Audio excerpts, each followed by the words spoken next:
শুভ সকাল। আজ ৮ই মাঘ ১৪৩২, ইংরাজির ২২শে জানুয়ারি ২০২৬। ২২শে জানুয়ারি ১৫৬১ লন্ডনের স্ট্র্যান্ডের নিকট অবস্থিত ইয়র্ক হাউসে জন্মগ্রহণ করেন ফ্রান্সিস বেকন। তিনি ছিলেন ইংরেজ দার্শনিক, আইনজ্ঞ, কূটনৈতিক এবং বৈজ্ঞানিক চিন্তাধারার পথপ্রদর্শক।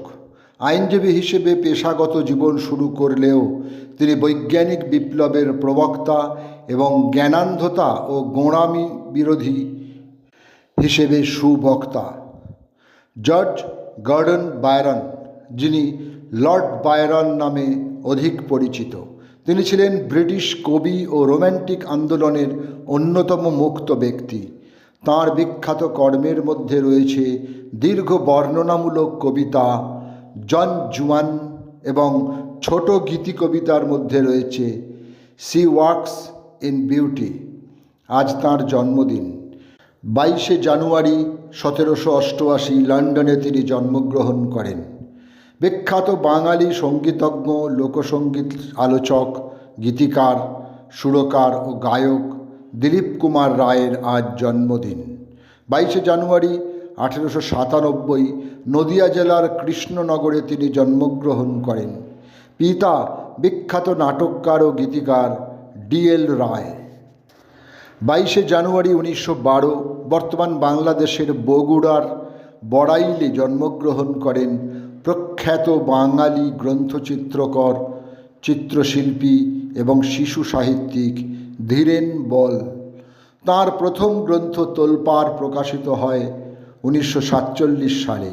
তাঁর অন্যান্য গ্রন্থগুলি হল ঠেকে হাবুল শেখে, ছড়ায় ভরা গ্রাম, জমজমাট, হাস্যকর, দেখে এলাম ভারত, দেখে এলাম কলকাতা ইত্যাদি। ২২শে জানুয়ারি ১৯২১ কলকাতায় জন্মগ্রহণ করেন বাংলার সঙ্গীত জগতের এক অবিস্মরণীয় সঙ্গীত শিল্পী উমা বসু। তিনি আচার্য দিলীপ কুমার রায় ও ভীষ্মদেব চট্টোপাধ্যায়ের সুযোগ্যা ছাত্রী ছিলেন। দিলীপ কুমার রায়ের ব্যবস্থাপনায় ভীষ্মদেব চট্টোপাধ্যায়ের কাছে গান শিখে তাঁর কণ্ঠ আরও পরিশীলিত হয় এবং সমগ্র ভারতে পরিচিত হন তিনি।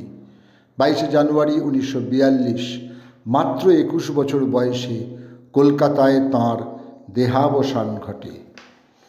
একটা বিশেষ ঘোষণা: ২৬শে জানুয়ারি ২০২৬ মুক্ত অঙ্গন রঙ্গালয়ে দেখুন নাটক কালপুরুষ। কথা দিচ্ছি ভালো লাগবে। মুঘল সাম্রাজ্যের পঞ্চম শাসক ছিলেন সম্রাট শাহজাহান, যাঁর শাসনকাল ১৬২৮ থেকে ১৬৫৮। ফার্সি ভাষায় শাহজাহান শব্দের অর্থ পৃথিবীর রাজা। তাঁর শেষ জীবন খুব সুখের ছিল না। আগ্রা দুর্গে আওরঙ্গজেব কর্তৃক গৃহবন্দী হয়ে কাটান এবং সেখানেই ২২শে জানুয়ারি ১৬৬৬ তাঁর মৃত্যু হয়। ২২শে জানুয়ারি ১৮৯৭ ৮৪ বছর বয়সে শেষ নিঃশ্বাস ত্যাগ করেন আইজ্যাক পিটম্যান। তিনি ছিলেন একজন শিক্ষক এবং শর্টহ্যান্ডের প্রবর্তক।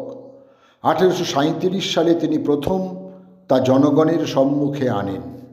যুক্তরাজ্য ও ব্রিটিশ সাম্রাজ্যের রানী তথা ভারত সাম্রাজ্ঞী উপাধিতে ভূষিত হয়েছিলেন রানী ভিক্টোরিয়া।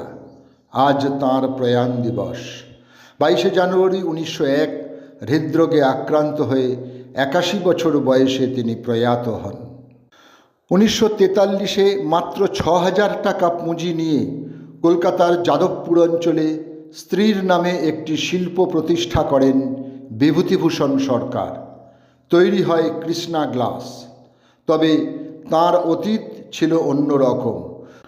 ১৯৩০ মাত্র ১৩ বছর বয়সে মাস্টারদা সূর্য সেনের বিপ্লবী দলে যুক্ত হন এবং চট্টগ্রাম অস্ত্রাগার দখলের মামলায় গ্রেপ্তার হন। সাজাপ্রাপ্ত হয়ে বার্মায় বন্দী হন। আজ তাঁর মৃত্যুদিন। ২২শে জানুয়ারি ১৯৭২ আকস্মিকভাবে হৃদরোগে আক্রান্ত হয়ে তাঁর মৃত্যু হয়। মৃত্যুকালে বয়স হয়েছিল ৫৫ বছর। বীরেন রায় ছিলেন ভারতীয় বৈমানিক তথা বিমান চালক ও লেখক, ঊনবিংশ শতকের দক্ষ প্রশাসক এবং বাংলায় কমিউনিস্ট আন্দোলনের অন্যতম ব্যক্তিত্ব। 1996 22শে জানুয়ারি 86 বছর বয়সে কলকাতায় তিনি পরলোক গমন করেন।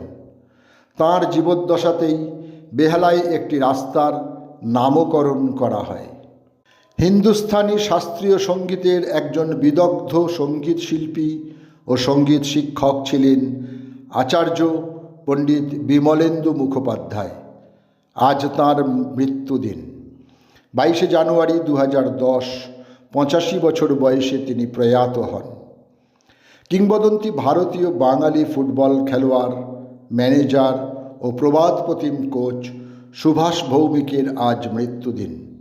22শে জানুয়ারি 2022 তিনি শেষ নিঃশ্বাস ত্যাগ করেন। সকলকেই আমার আনত প্রণাম।